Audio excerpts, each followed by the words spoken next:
Saludamos con muchas ganas y agradecimiento a todas las personas que nos han escrito a Yo Soy Digital Chile y me encuentro con la grata compañía de Trinidad Siles y Viviana Masobrio y echando mucho de menos a nuestra querida amiga Gabriela Oces. Así que esperamos que ya la próxima semana esté de vuelta. Le damos la bienvenida al capítulo 79 a nuestro gran autor que va a presentar Trini, que ya hemos leído cosas de ellos antes, sin antes pasar a saludar a nuestra nueva auditora que se suscribió a nuestro canal, María José Águila, bienvenida. Un abrazo cariñoso a Adriana Sáenz por haber impartido tanto el capítulo anterior en México. Muchas gracias a FES UNAM también de México que nos están escuchando. Un saludo muy grande. Vamos a tratar de compartir con ustedes experiencia. Ahí Vivi se va a contactar. A Mis Cuentos, Marta Alicia, muchas gracias por toda la difusión que también nos está dando en tu espacio. A Jacob Gutiérrez, que también Jacob estuvo con nosotros compartiendo. Y a nuestros nuevos auditores en Instagram, que a Residencia Altos del Parque, a Nova Vita, Residencia, Personas Visibles y Planeta Mayor, todos dedicados a las personas mayores. Gracias por escucharnos, por seguir nuestra audiencia y por entretener a las personas mayores, que es nuestro objetivo. Y ahora le doy el pase a Trini para ver qué nos trae esta semana. Bueno, me encanta volverlos a ver. Muchas gracias, Cecilia. Y me alegra sentir que nos están escuchando más. Hoy vuelvo con un autor que conocimos hace mucho tiempo, que es Somerset Maugham, un autor inglés muy importante en el mundo. Eh, Hoy les traigo entonces un cuento que se llama Luis, que es de 1936. Entonces, era amigo de Luis mucho antes de que se casara. En aquella época era una frágil y delicada niña de ojos grandes y melancólicos. Sus padres no eran gente acomodada, pero la adoraban y sentían por ella una preocupación constante a causa de una escarlatina que le había dejado débil el corazón. Nos habíamos conocido casi íntimamente durante unos 25 años, pero a pesar de todo no pude llegar a convencerme de que nuestra vieja amistad lograra influir sobre ella en ningún sentido. Me tenía aversión. Con ella yo era una persona grosera, cínica y vulgar, y me resultaba un misterio la razón por la cual no tomaba el único camino que le quedaba, alejarse de mí. No se separaba de mi lado, continuamente me invitaba a almorzar o a cenar con ella. Le irritaba pensar que pudiera considerarla ridícula. Nunca me convencí del todo de que no fuese una embustera y me preguntaba si efectivamente se engañaba a ella de la misma forma que lograba engañar a los demás. Thomas Maitland se enamoró locamente de Luis. Era rico y le ofreció casarse con él. Los padres quedaron consternados, pues estaban convencidos de que era demasiado delicada para afrontar la pesada carga del matrimonio. Finalmente cedieron, confiándole su hija como un sagrado tesoro. Maitland era un hombre corpulento, fuerte, buen mozo y gran deportista. Abandonó los deportes en que sobresalía porque daba la coincidencia de que ella sufría un ataque al corazón cada vez que él se proponía dejarla sola un día. Él nunca la contrariaba. Desgraciadamente, él murió con una pulmonía al desabrigarse para proteger a su esposa. Le dejó una buena renta y una hija. Sin embargo, Luis estaba desconsolada. Apenas había transcurrido un año de la muerte de Thomas, Luis contrajo matrimonio nuevamente con un militar, rico y ambicioso. Se trataba de George Hobsbawm, a costa de tener que abandonar su carrera castrense. Desgraciadamente, cuando fue llamado a combatir en la guerra, murió. Luis, a fin de distraer su pena, transformó su villa de Monte Carlo en hospital para los oficiales convalecientes. Pese a su delicada salud, el trabajo no la mató. Me encontré con ella por casualidad en París y aproveché de preguntarle sarcásticamente cómo estaba su corazón. Nunca estaré bien del todo, me respondió. Una vez que terminó la guerra, a sus 40 años, se fue a vivir a Londres. Su bella hija, Iris, ya era una señorita y había concluido sus estudios. Vivía con su madre y sentía que este no era un sacrificio, sino más bien un placer. Eso lo decía su madre. Un día, Iris se enamoró. Yo me alegré de ver por fin que ella tendría la oportunidad de vivir su propia vida. No obstante ello, ella había aplazado indefinidamente el matrimonio, pues Iris consideraba que no le era posible abandonar a su sufriente madre. Mas yo decidí ir a ver a Luis. No pude sino soltarle una frase severa. Usted ha enterrado ya a 2 maridos. Estoy plenamente convencido de que durante 20 años ha representado usted a la perfección una estupenda comedia y la opinión que he formado de usted es que es la mujer más egoísta que he conocido jamás. Su hija había aplazado indefinidamente eh, el matrimonio, pero después de un tiempo me comentó ella misma en un tono victimario, antes de que se casara Iris. Iris, me dijo, se casará dentro de un mes.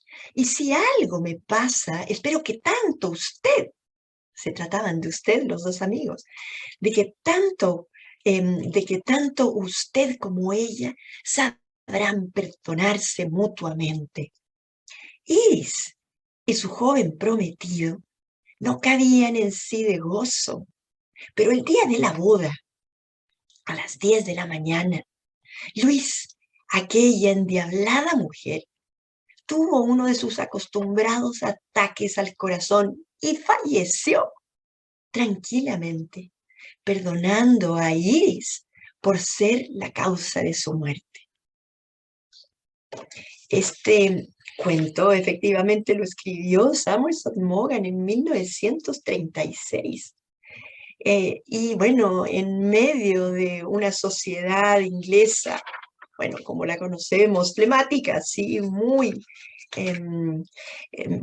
al tanto de las apariencias de la vida de los otros, y quizás no todos, obviamente, ¿no? Pero viviendo mucho del mundo del ruido social, de la frivolidad, de las fiestas, de lo que uno podría lograr o no.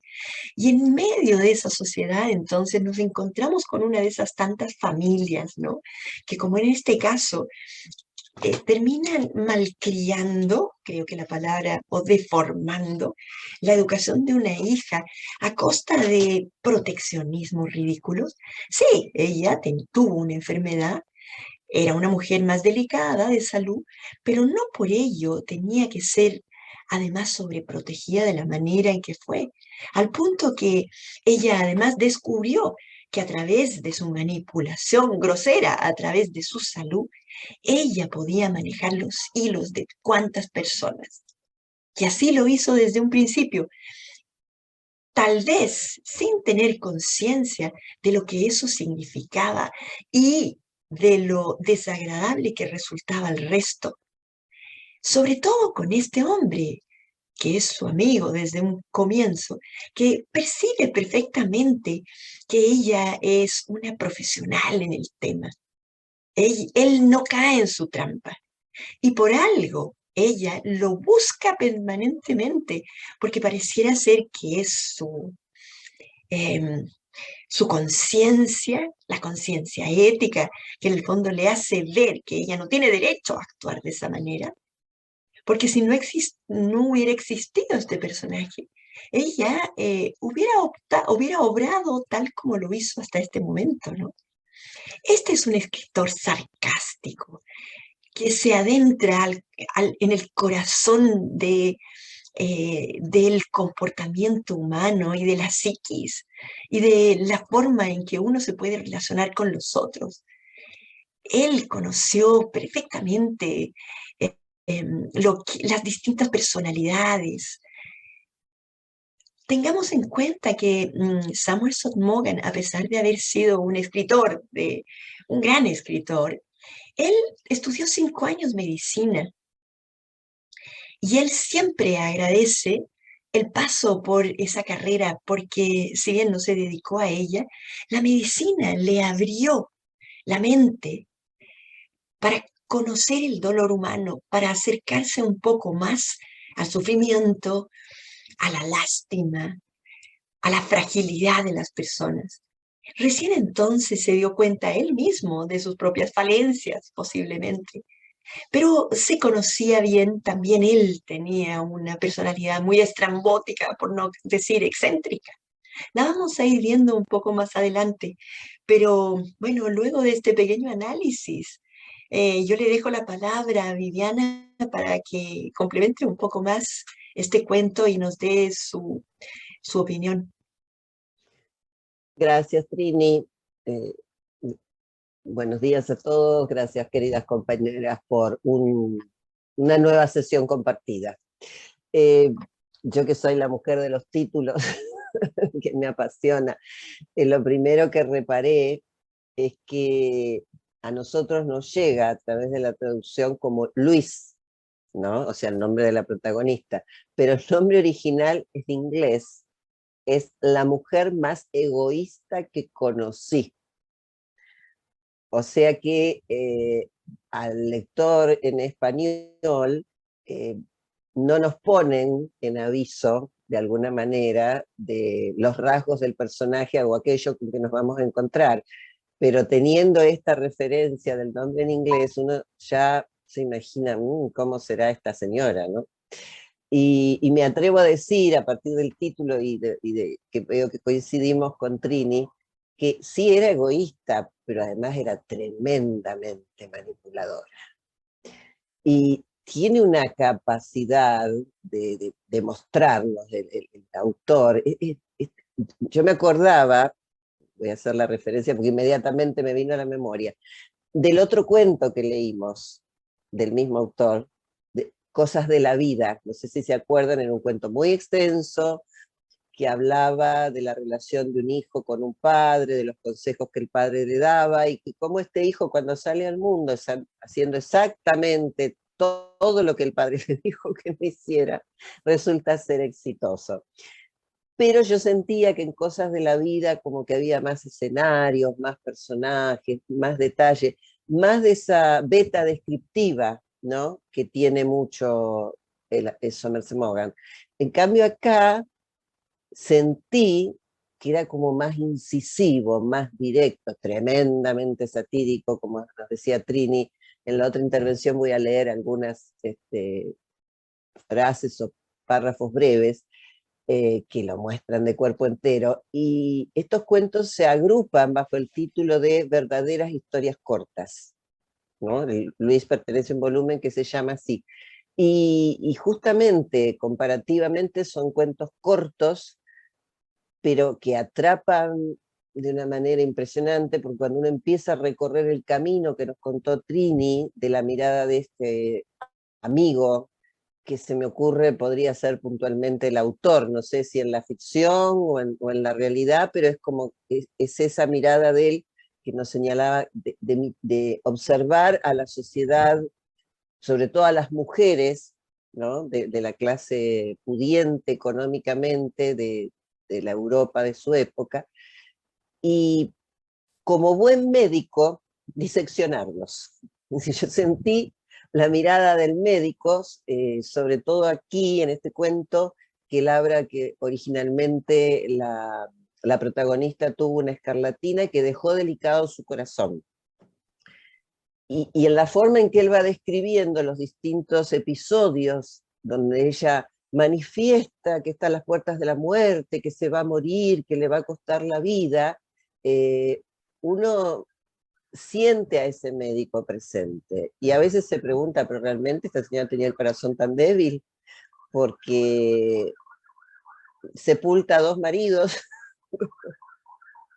que supuestamente eran hombres estupendos físicamente, pero siempre aparece algo que de alguna manera la libera de esos hombres, porque en las distintas descripciones o en los distintos relatos de los matrimonios, ella sigue siendo tan egoísta, tan manipuladora, o sea, por eso yo pienso el amor no la transforma, ¿no? Conserva ese aspecto egoísta de todo es para mí y todo es a mi servicio. A mí personalmente voy a hacer una manifestación personal, pero me revela mucho la gente así. Yo creo que uno debe brindarse a los demás y no sacarles el jugo, como diríamos en la vida cotidiana. Y además ella tiene, se parece, no lo dice claramente, pero tiene el juego de la seducción. Porque cuando instala su hospital en su villa de Monte Carlo, todos los soldados estaban a su servicio. Y ella siempre se respalda que están por su debilidad física, por su problema de corazón, pero yo creo que ella jugaba mucho a la seducción. Un poquito más adelante voy a describirla más profundamente, porque hay otras aristas del personaje que me pareció realmente muy bien presentado y muy bien diseñado, como nos señalaba Trini, la lectura de la psicología, esa capacidad que tiene el autor para meterse en la cabeza de los personajes y contarnos cómo son, y hacernos sentir que nosotros también estamos en esas cabezas. Gracias. Adelante, Ceci. Gracias, Trini, gracias, Vivi. A mí me da la impresión de que el amigo, bueno, son amigos desde 25 años, íntimamente amigos. Ahora, si el autor lo pone de tal manera, no será, ella no se reflejará en un espejo de él porque ella sabía que él sabía que todo esto era tal vez una farsa, porque al final, el final es súper curioso porque nos deja marcando ocupado porque al final muere. No me imagino el dolor de conciencia del amigo porque al final efectivamente ella muere. Coincidencia o no coincidencia, no vamos a ver, tal vez ella exageraba un poco con su diagnóstico, pero a lo mejor sí lo tenía. Pero me da la impresión de que el amigo era el espejo y por eso lo invitaba a la cena, inclusive a pasar fines de semana con él en el campo, sabiendo que él le iba a decir todo lo contrario de lo que ella estaba diciendo. Me da la impresión y me gustaría preguntarme, a ver si la Gaby después en otro programa nos responde, como ella no era familia acomodada, tenía esta enfermedad, los padres un poco la sometieron a esta debilidad y empezó a darse cuenta que con la propia infancia de ella podía acaparar atención, seguramente regalos, mejores comidas, mejores puestos, mejor ropita. Esto fue una infancia y ojo que esto se puede repetir. De hecho, ayer hablamos con una amiga sobre eso cuando dice, mi hijo no me ve, pero ¿por qué no te ve? Porque tú tampoco le pides ayuda, seguramente esta sobreprotección. Y claro, como dice Vivi, si hubiéramos sabido el título que la mujer más egoísta que conocí, habríamos detectado inmediatamente, pero yo empecé a leer el cuento y dije, esta señora en algún minuto se va a morir. Pero no pensé que en la boda, yo dije, a lo mejor se va a morir después, me llamó la atención. Pero otra cosa que me llama la atención, querida amiga y queridos auditores, que yo conozco un caso real, exactamente igual al cuento. Empezó con una enfermedad un cáncer, que al final nosotros no sabíamos que supuestamente esta persona se iba a morir, no se murió, al final ya nadie le creía que se iba a morir. Pasaron unos cuantos años y al final pensamos que era una enfermedad, nada, una enfermedad común y corriente y la fuimos a ver un día y al día siguiente se murió.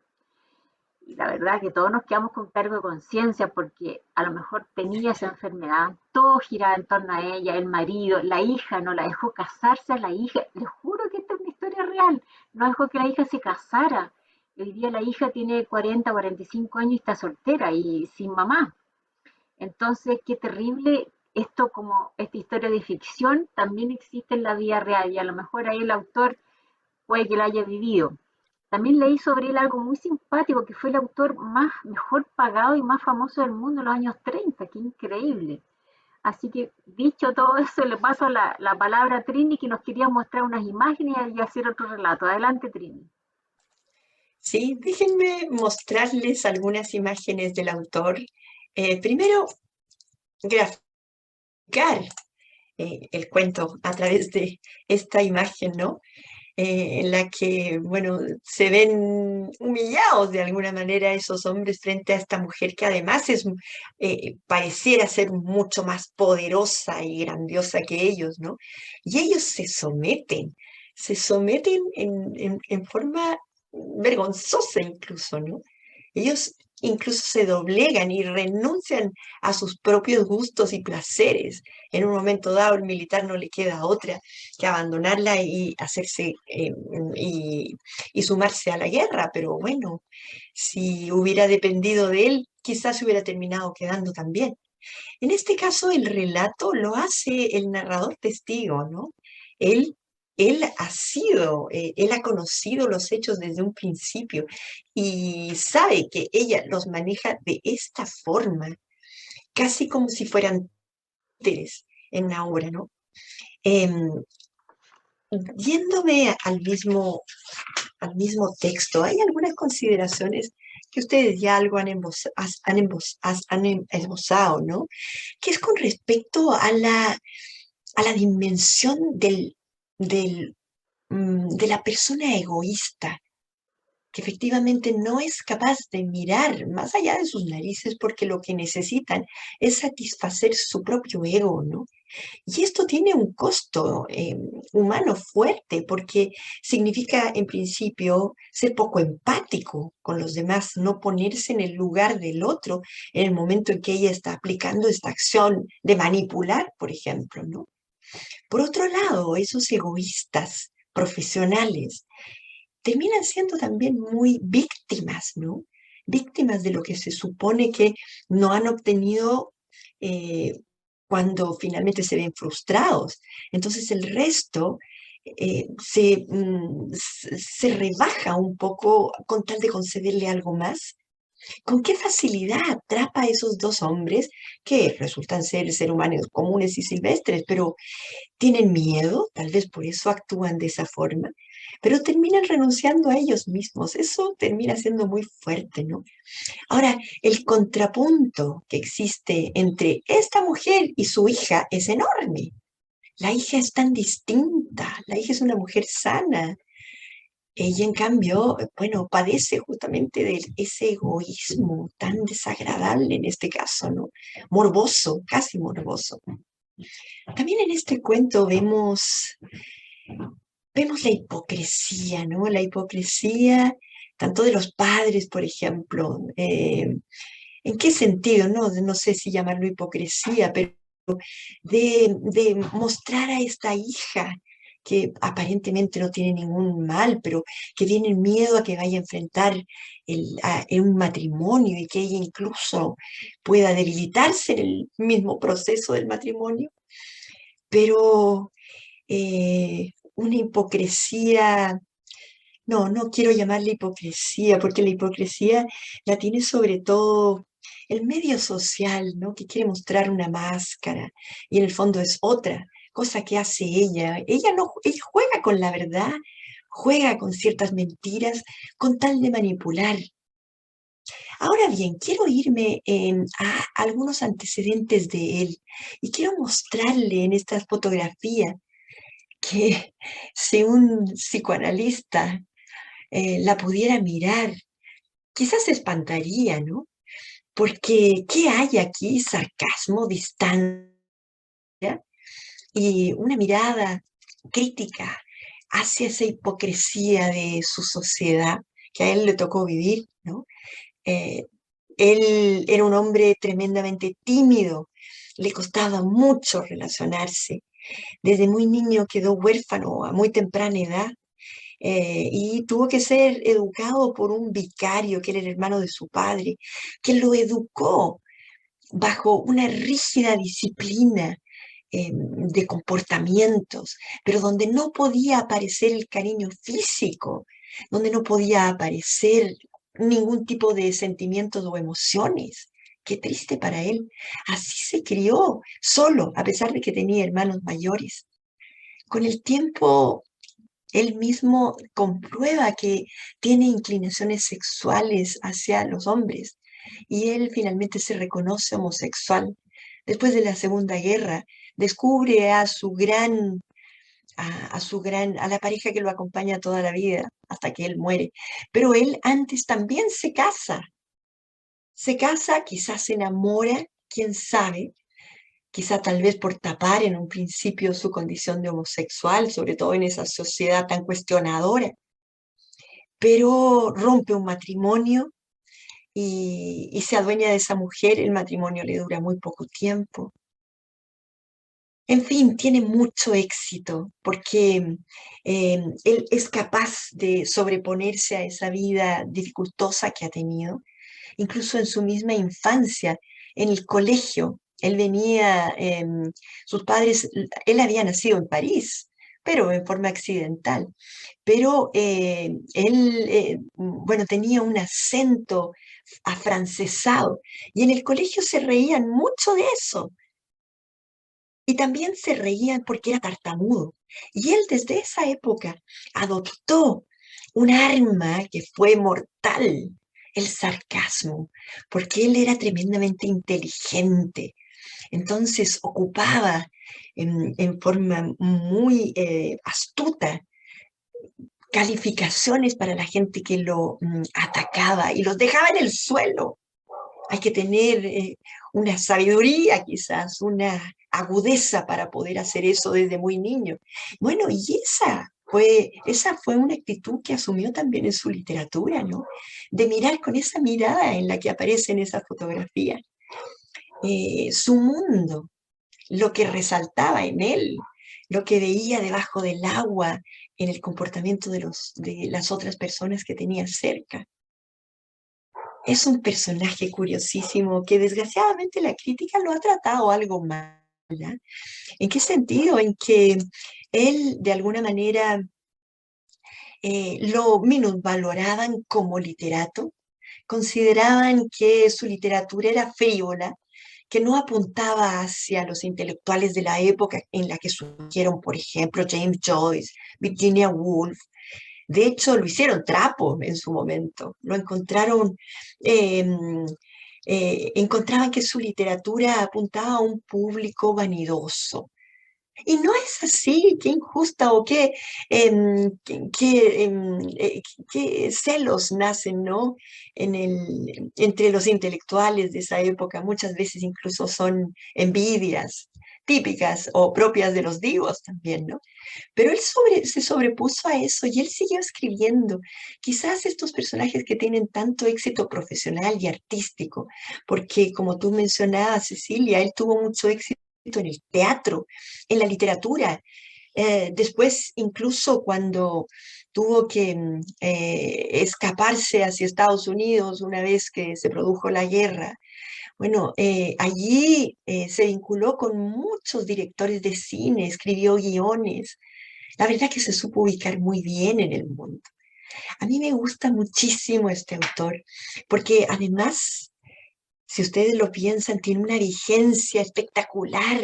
Nos acabas de contar una historia, Cecilia, real y actual, y que está retratada en esta historia que él la escribió en 1936, imagínate. ¿Cómo habrán gozado los ingleses de alguna manera viéndose en este espejo de estos cuentos? Les recomiendo muchísimo la obra de Summerson Maugham. Te cedo la palabra a ti, Viviana. Gracias, Trini. Sí, yo cuando te escuchaba hacer su semblanza pensaba que presté más atención a algunos datos, ¿no? Y lo definen como médico, viajero, escritor profesional y agente secreto. Ah, también. Entonces sí, en la primera parte vimos este rasgo del médico que decía que disecciona al personaje, a la protagonista. Yo pensaba también que si al desempeñarse como agente secreto, sus capacidades de observación, tanto la mirada como la escucha, debieron tener una fuerte penetración, que solamente adiestrándose, ¿no?, en la observación, que no es nada simple, tanto para un investigador como para un agente secreto, como para aquel que viva de eso, él tenía esa capacidad de ver más allá de lo visible, aunque parezca reiterativo, y captar esos aspectos, ¿no? Y eso uno lo siente, por ejemplo, cuando el amigo dice, primero voy a referirme a los lugares geográficos, ¿no? Cuando plantea que su segundo esposo, que era militar, debe salirse, retirarse del ejército, porque por la delicadeza de física, de salud de su mujer, debían pasar el invierno en Monte Carlo y los veranos en Deauville. Monte Carlo sabemos que tiene un maravilloso casino, que es una ciudad turística llena de atractivos, sobre todo para la realeza, para la gente de mucho dinero, para la gente de la farándula, siempre lo fue, no es que sea ahora. Y investigué Deauville porque reconozco que no tenía ni idea, es una zona costera en la Normandía francesa, si no me equivoco, que es reconocida como la reina de las playas. Y también tiene un casino y también tiene lugares de dispersión nocturna. Eh, y después él la encuentra en París, o sea, esta capital maravillosa, conversando con un señor muy apuesto, que uno puede llegar a pensar en la ironía del autor que está sugiriendo una aventura, ¿no? No dice más que eso. Pero ella se justifica, le dice, no, estoy aquí por algunos asuntos de mi villa en Monte Carlo, entonces cuando uno se justifica por algo lo hace, ¿no? Pensando mal. Y ahí justamente el tema de la ironía, porque en algún punto dice, Luis no tenía ningún problema de corazón cuando la velada era entretenida, era divertida, pasaba la noche coqueteando con hombres, bailando, y uno se imagina una señora con un corazón débil, bailando, saltando hasta altas horas de la madrugada, bueno, no sé.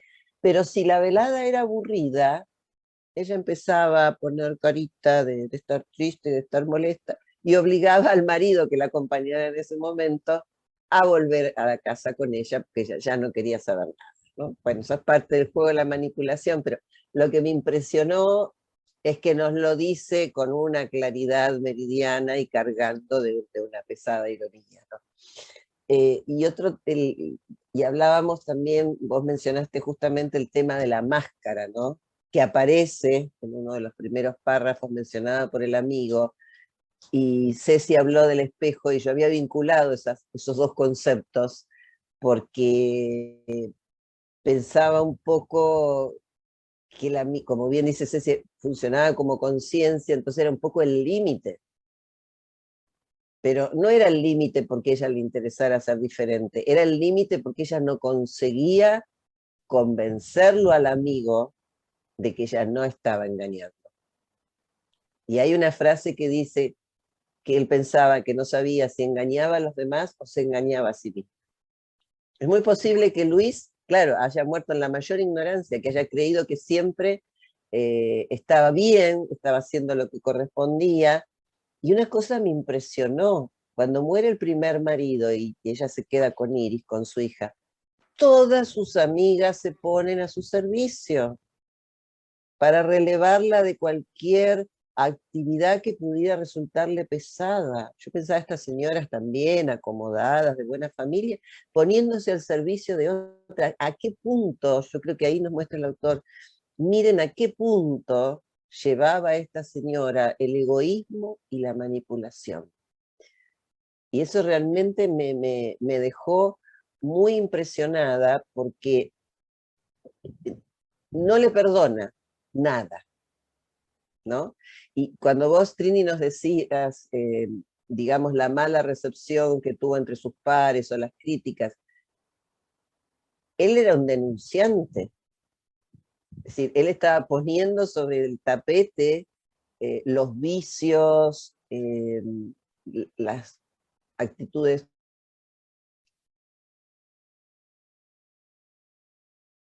torcidas, de la sociedad. Nadie quiere eso. Muchos autores que han asumido este rol, ¿no?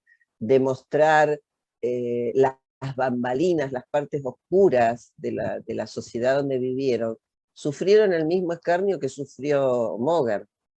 Entonces, realmente es un personaje extraordinario. Muchos llegan a decir que sus relatos son más significativos que sus novelas. No sé si compartir esta mirada, Trini, vos sabes más que nosotras de todas de literatura, pero sus novelas también son extraordinarias. Toman personajes, los describen, los vinculan, los relacionan. Y para ir cerrando me voy a referir, como vos bien planteaste, a la hija. En un momento sentí rabia.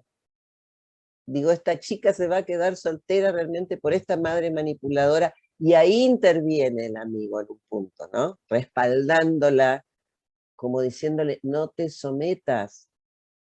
Pero no sabemos si el destino, si la vida, o si realmente sabemos que hay gente que puede manipular, perdón, o manejar sus emociones, sus estados físicos, y que puede hasta decidir en qué momento, ¿no? Dejar de existir. Y ella le deja la marca del dolor a su hija. Su hija nunca va a olvidar que el día de su boda su madre murió, pero que la perdonó. O sea, creo que en el final, creo que en el final los lectores nos sentimos como esos boxeadores que están en el piso, ¿no?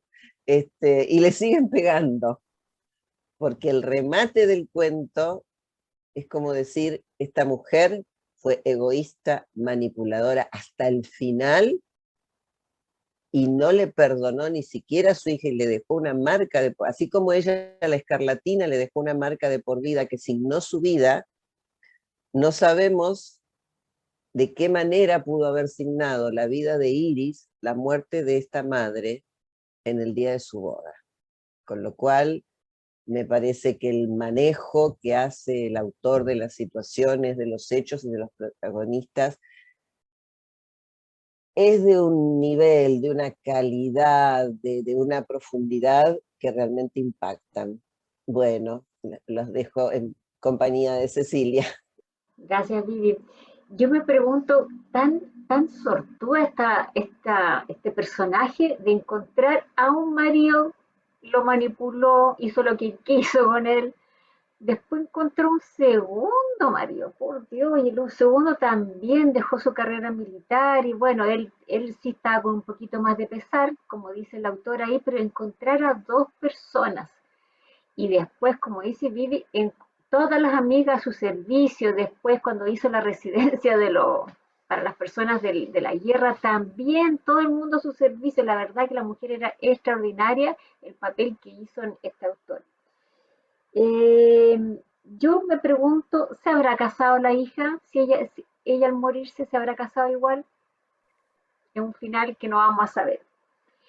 Y el amigo decía, yo nunca pude influir en ella, pero al final sí influyó porque le dijo, deja que tu hija se case y hace el matrimonio. Y al final sí, en el último momento él influyó increíblemente como ella tal vez quiso hacerse la víctima nuevamente, pero en otro papel, sino que morirse definitivamente y ya dejarlos con cargo de conciencia. La verdad que muy manipuladora el personaje. En la historia a mí me impactó porque, como les contaba a mis amigas de la audiencia, tengo una historia muy cercana, muy real, calcada, distintos nombres, no tuvo dos maridos, tuvo uno, menos mal, pero sí dejó a la hija soltera, nos hizo creer a todos que estaba enferma y al final pienso que sí estaba enferma y de repente se muere. La verdad que fue un caso muy extraño. Y bueno, este autor siempre nos impacta, nos cuenta unos cuentos que tienen en realidad una correlación, pero un final que yo me pregunto, ¿se habrá casado la hija? Yo creo que no, porque a lo mejor era muy fuerte.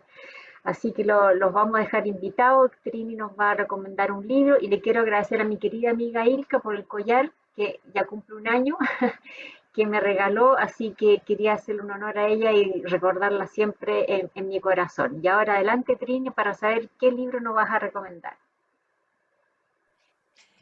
Ceci, yo creo que sí. Sí, se casa. Y en gran parte por la presencia de este tío, del amigo.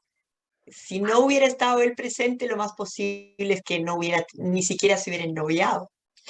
Sí, aprovecho de comentarles una obra que es autobiográfica y que es estupenda, que es Servidumbre Humana. Y en ella aparecen los rasgos propios de la vida del mismo autor, un poco, disfrazados quizá, porque es la historia de un médico. Es la historia de un médico que es supuestamente además es cojo y tiene una serie situaciones similares como las que tuvo él mismo, ¿no? Porque su cojera él la representa en la tartamudez. Y es, bueno, lo que a él le tocó vivir a lo largo de su vida y lo esconde a través de este médico. Y las relaciones, cómo se van dando, aparece el tema de la homosexualidad, pero además es un argumento tremendamente entretenido que ustedes mismos lo van a descubrir. Tiene sus años, pero aún, como en el caso de este cuento, bueno, tiene mucha vigencia y a veces incluso resulta hasta cáustico. Es el estilo del autor, ¿no?